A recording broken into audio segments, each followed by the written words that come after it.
In this video, I'll show you how to get started playing Frankenstories. Firstly, we need to register. We register as a teacher. In this form, you can fill out your details. If you've been given a school code to join a school, you can use that here. If you have a referral code from a colleague, you can use that here. You don't need either of those.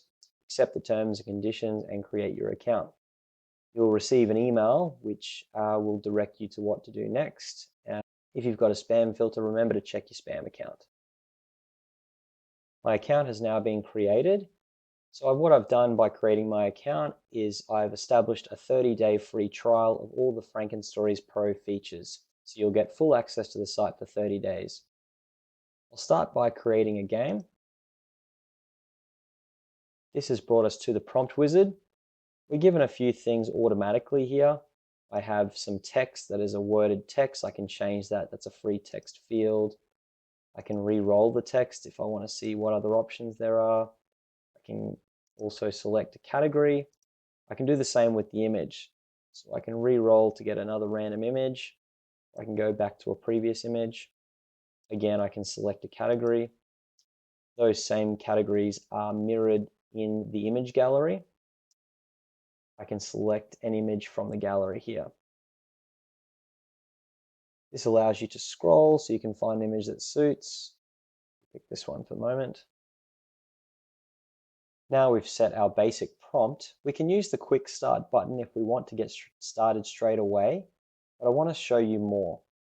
If we go to the second section, we can change the round information. Frankenstories is a round-based game. All the students get the same prompt at the same time and have the opportunity to write. At the end of the time, they have an opportunity to read their peers' work and vote on their favorite. Once the favorite is selected, that snippet becomes stitched to the story or the piece of writing you're doing, and in the next round we'll start using that text as a base.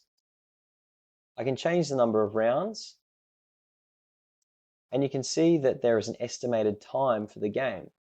You can see how that changes once we change a few of the settings. The more plays in a game, the longer it will generally take.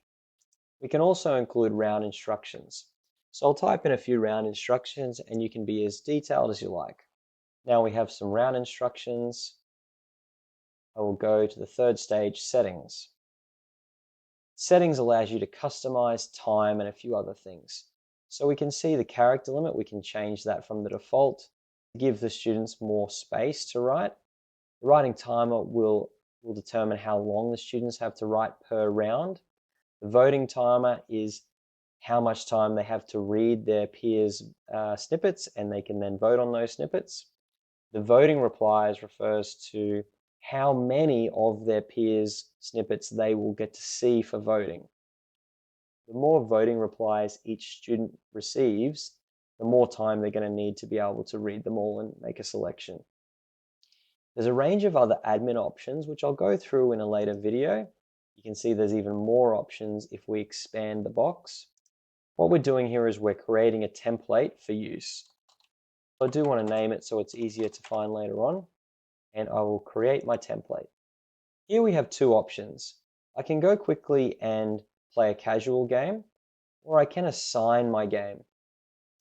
There's a range of options in assigning games. You can assign it to a pre-created class, or you can split that class into smaller groups. You can assign games to individuals for individual work or even for homework. I'll go through that in another video.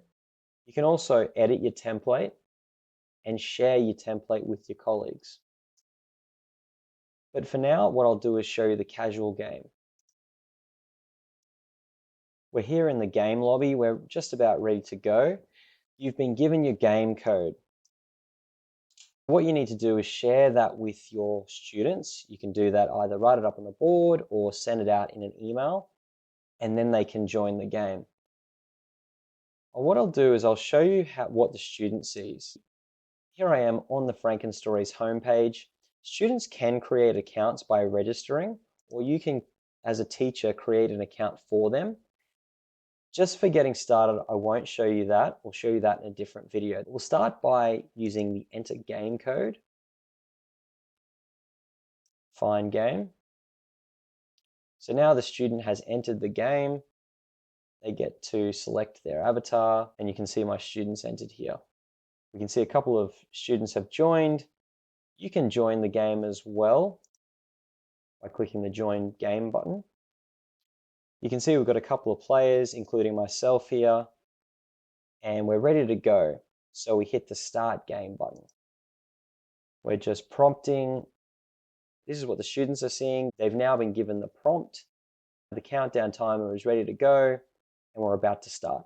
Each student here has the opportunity to write their snippet based on the criteria that you set out.